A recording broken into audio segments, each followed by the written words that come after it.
Bonjour, nous voici à nouveau réunis pour un grand rendez-vous de la prévention santé réalisé par Edimarc avec le soutien de l'UNIM, partenaire d'Alliance, sur un sujet dont vous avez certainement beaucoup entendu parler, dont malheureusement vous entendez parler presque hebdomadairement dans les médias, qui est celui des violences intrafamiliales et en particulier des violences intraconjugales et des violences faites aux femmes.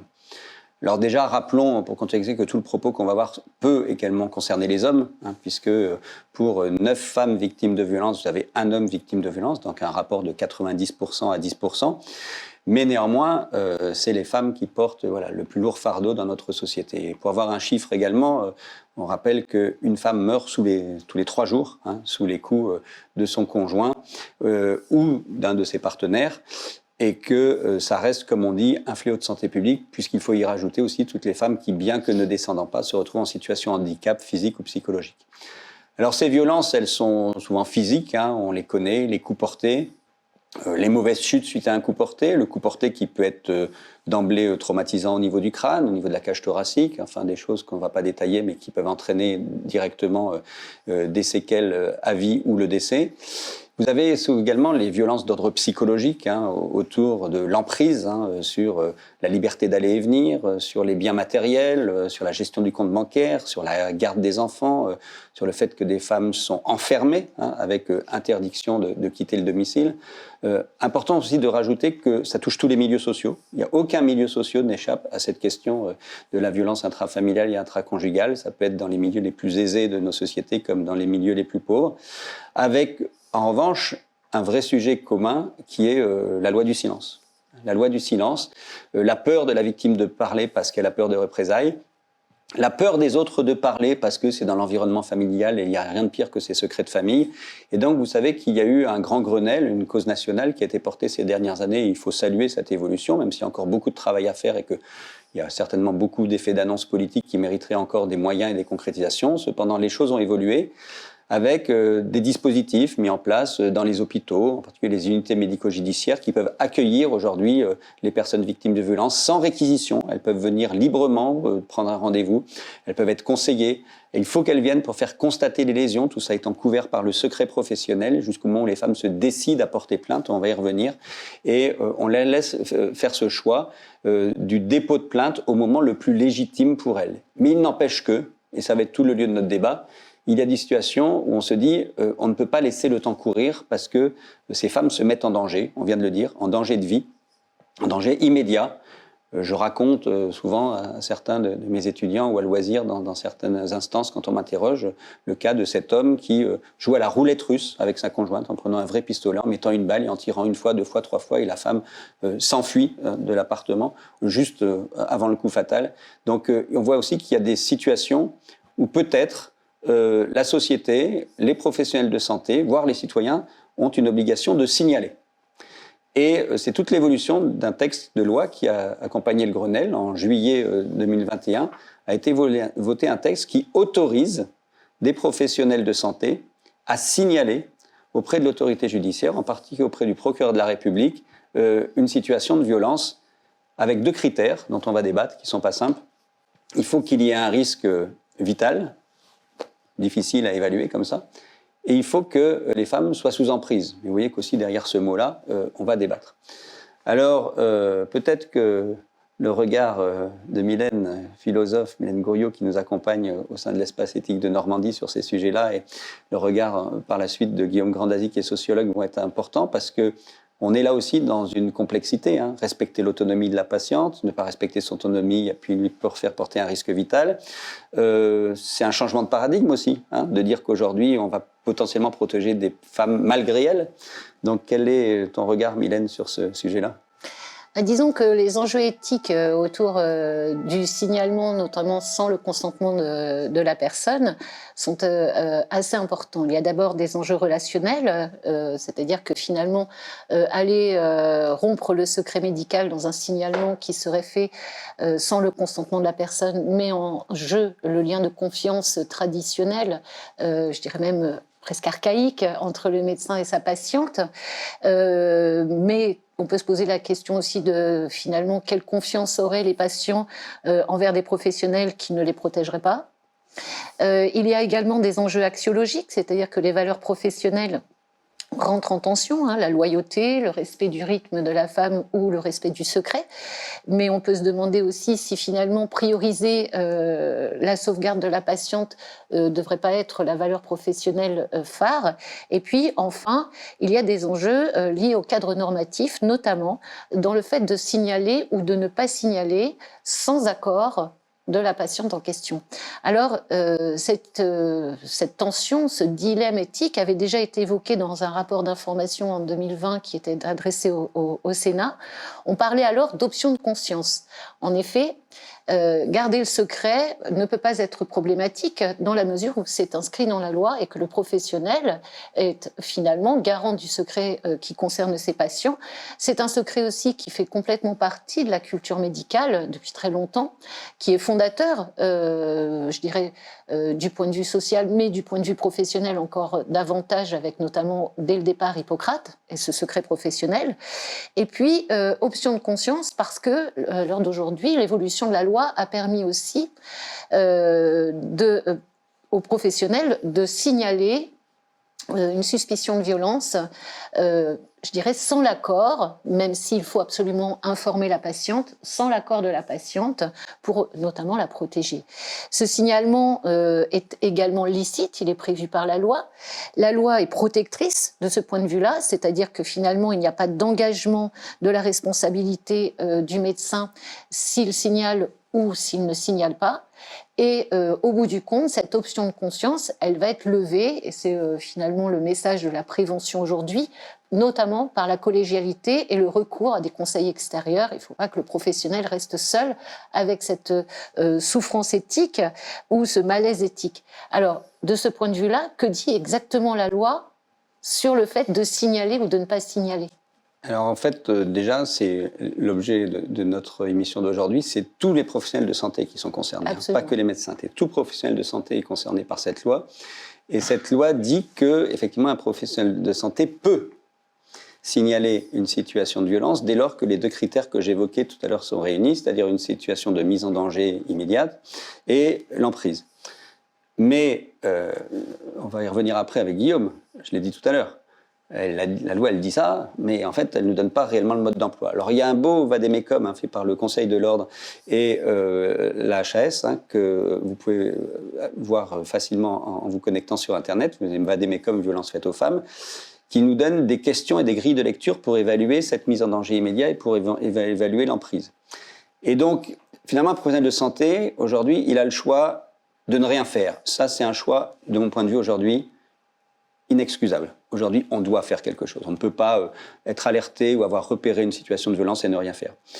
Le deuxième choix, c'est de respecter effectivement le rythme de la femme et de lui dire, écoutez, on a repéré ça, on va vous accompagner, on va faire les constatations, les certificats, tout ce qu'il faut, et quand vous serez prête, tous ces éléments de preuve, on les mettra à disposition lors de vos dépôts de plainte. On prend le risque que cette temporalité s'accompagne d'un drame. Absolument. Mais on respecte l'autonomie de cette femme, donc ça s'évalue. Voilà. Le troisième cas de figure, effectivement, c'est de dire à cette femme, non, là c'est suffisamment dangereux, vous êtes finalement en grande vulnérabilité et on se soustrait à vous. Et effectivement, tu as raison, il faut le dire aux femmes. Il n'est pas question de faire cette démarche sans les informer. Mais il peut y avoir un petit jeu subtil qu'on a, nous, dans nos services, en médecine légale et dans une unité médico-judiciaire, c'est de faire alliance avec cette femme en disant, mais finalement, on le fait à votre place parce que vous pourrez dire à votre conjoint que ce n'est pas vous qui avez déposé plainte et quelque part, ça allège la démarche pour elle. Et il y a beaucoup de patientes qui sont attachées à ça. Donc, dans le fait de faire à la place d'eux, ça peut être aussi respecter l'autonomie d'eux dans une alliance d'un jeu d'affichage. C'est-à-dire que l'institution a fait à ma place parce que c'était suffisamment grave. Moi, je n'y suis pour rien, c'est la société qui me protège. Et là-dessus, j'aimerais bien un peu le regard de Guillaume parce que tout ce rapport à l'autonomie, à l'institution sont des choses quand même importantes. Oui, effectivement, et tu l'as bien dit. En fait, je crois que, évidemment, la difficulté pour les professionnels de santé, avec l'évolution de la loi, c'est d'une part de déroger au secret professionnel, comme l'a dit Mylène, ce qui contrevient à toute la pratique médicale depuis très longtemps, et puis d'autre part de déroger au respect de l'autonomie de la patiente. Et on sait que aussi, depuis en tout cas un certain temps, la relation soignant-soigné repose de plus en plus sur le fait que le professionnel de santé respecte l'autonomie de ses patients. Et en fait, je pense que c'est important aussi peut-être de préciser un petit peu ce qu'il y a derrière cette notion d'autonomie et les différentes dimensions de l'autonomie de la personne dans le champ de la santé, ce qu'avait fait notamment le Comité national d'éthique dans différents avis. Et parce que l'autonomie, elle peut se décliner en trois grands domaines. En fait, il y a l'autonomie de l'action, c'est la capacité pour une personne d'avoir tout simplement de la mobilité corporelle, de pouvoir se liberté d'aller et venir. Il y a l'autonomie de la pensée, c'est-à-dire la capacité à faire preuve de discernement, à juger d'une situation, à réfléchir sur les tenants et les aboutissants de ce qui se passe, etc. Et puis l'autonomie de la volonté, c'est-à-dire faire preuve de souveraineté individuelle finalement, voire aussi une capacité d'autolimitation, mais pouvoir choisir et décider pour soi-même de ce qui est bon pour nous.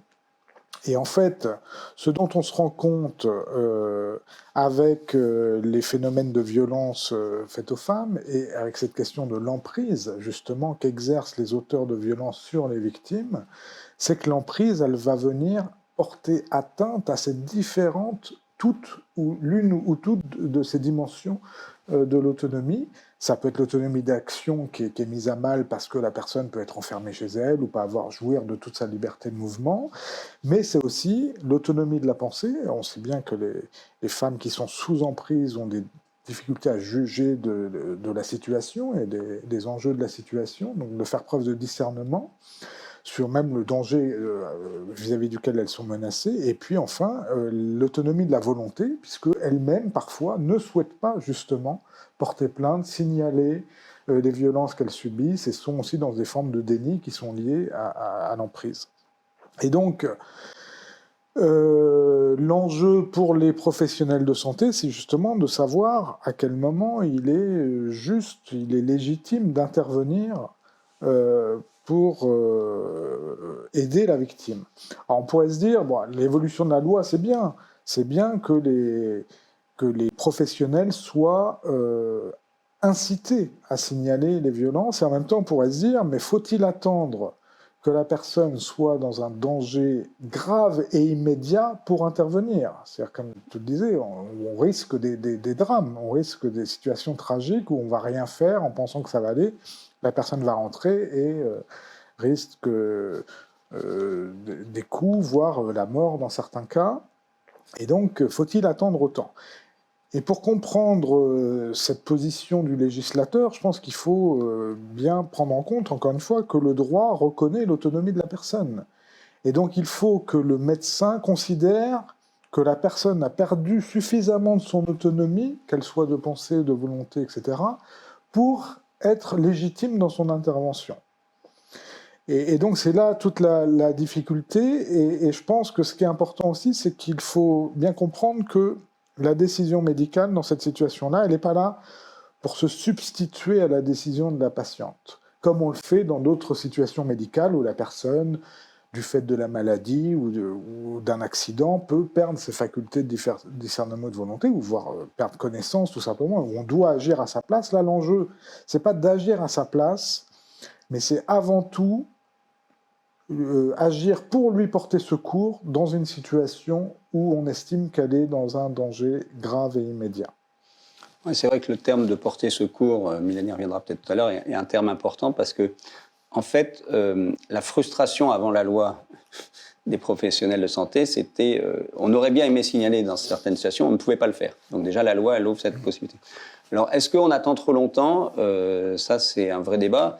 Moi, à titre personnel, je pense que vaut mieux signaler par excès que par défaut, mais j'ai un biais de recrutement. Vu le service que je dirige, je vois que les drames avec toutes leurs conséquences les plus terribles. Mais quand même, si on fait l'analogie avec les violences faites aux enfants, le signalement en pédiatrique est rendu beaucoup plus systématique que les violences faites aux femmes. Et finalement, oui, on dit l'enfant est vulnérable, il est fragile, il n'est pas autonome, c'est une évidence pour nous. Moi, je pense que beaucoup de femmes sont dans cette situation-là, et pourtant, je ne suis pas un paternaliste et je ne veux pas infantiliser ces femmes, c'est pas le propos, mais l'état de vulnérabilité est le même. Donc, on peut penser qu'en France, il faudrait beaucoup plus signaler qu'on ne le fait. Encore une fois, je renvoie pour nos collègues professionnels de santé à quelques documents, donc le Vademecum au Conseil de l'ordre HAS, qui donne aussi des pistes sur le repérage. On a oublié, hein, mais le repérage, parce que là, on est déjà dans le signalement. Mais avant, je fais partie de ceux qui pensent qu'il faut que tout professionnel de santé, quand il accueille une patiente, au fil de la prise en charge, pose des questions sur ces sujets-là, sur la question d'autonomie financière, sur des coûts portés, sur voilà, d'autonomie d'aide privée. Chacun se fera son idée en lisant le Vademecum des quelques questions à poser, donc repérer. Et une fois qu'on a repéré, je pense que la discussion qu'on a là, finalement, peut aussi se mettre en dialogue avec les patientes. C'est-à-dire qu'il ne faudrait pas croire que ces patientes seraient rétives à ce type de discussion. Et quand on débat avec les patientes, finalement, ça les éclaire aussi. Certaines vont nous dire « je préfère que vous signalez », j'y reviens. D'accord ? Donc ça, c'est un élément qu'il ne faut pas oublier. Ensuite, il y a un vrai débat qui est celle de la prise de risque. Hein. Je ne sais pas, Mylène, il y a une prise de risque, c'est peut-être le sens même de la vie, qu'il y a prise de risque, mais finalement, le professionnel de santé, aujourd'hui, il pourrait se demander qu'est-ce que je redoute, qu'est-ce que je crains aussi pour moi, pour ma responsabilité, si je ne signale pas. Ce n'est pas simple. Alors, au niveau du signalement, effectivement, on risque pas grand-chose en termes de sursignalement. Et puis, par contre, on risque une forte charge mentale et du point de vue éthique, une véritable souffrance si il n'y a pas de signalement et que, parce qu'il n'y a pas eu de signalement, il y a des faits graves qui sont commis après.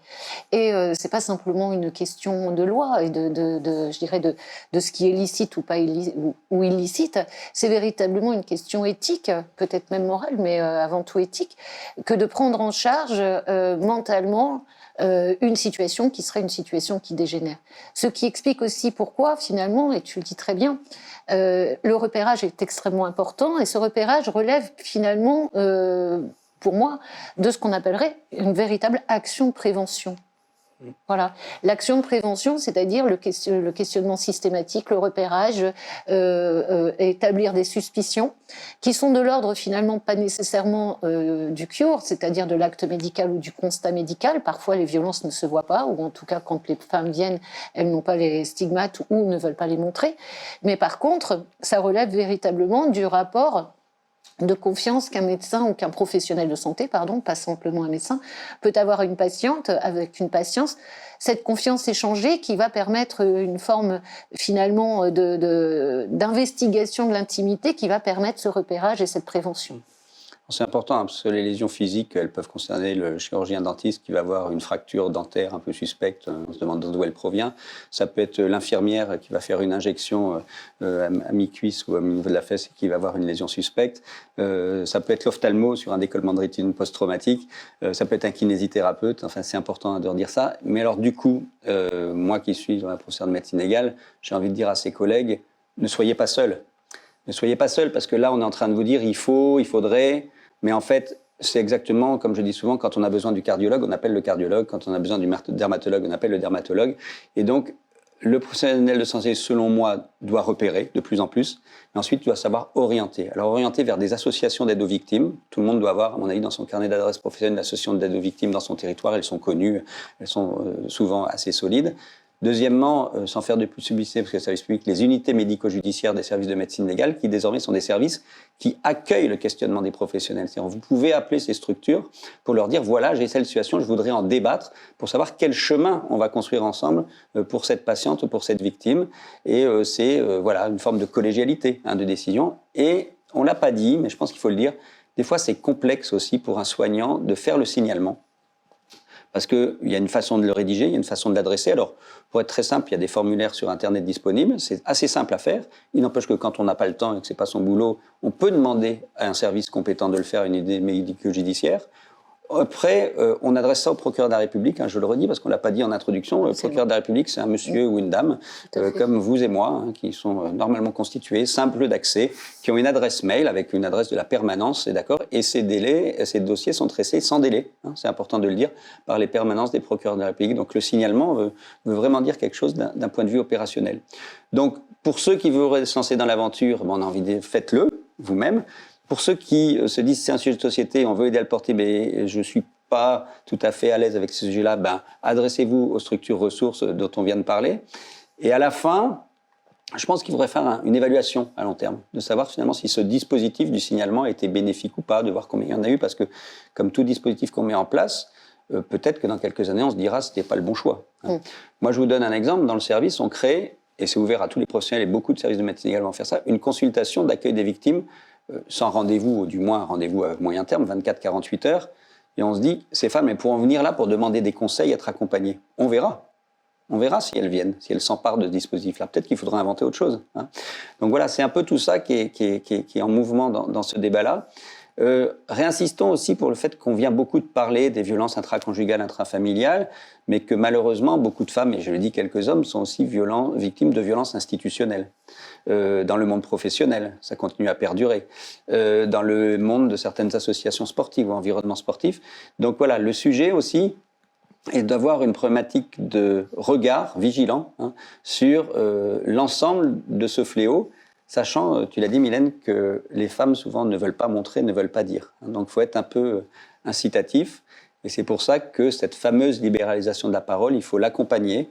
Et je donnerai un dernier élément quand même important, qui est l'accompagnement psychologique. Ne croyons pas que ces femmes seront laissées seules. Une fois qu'elles enclenchent ce parcours, elles ont un accompagnement médico-psychologique et social qui est important. Et c'est là qu'il faut que la société connaisse ces dispositifs et que chacun s'en empare.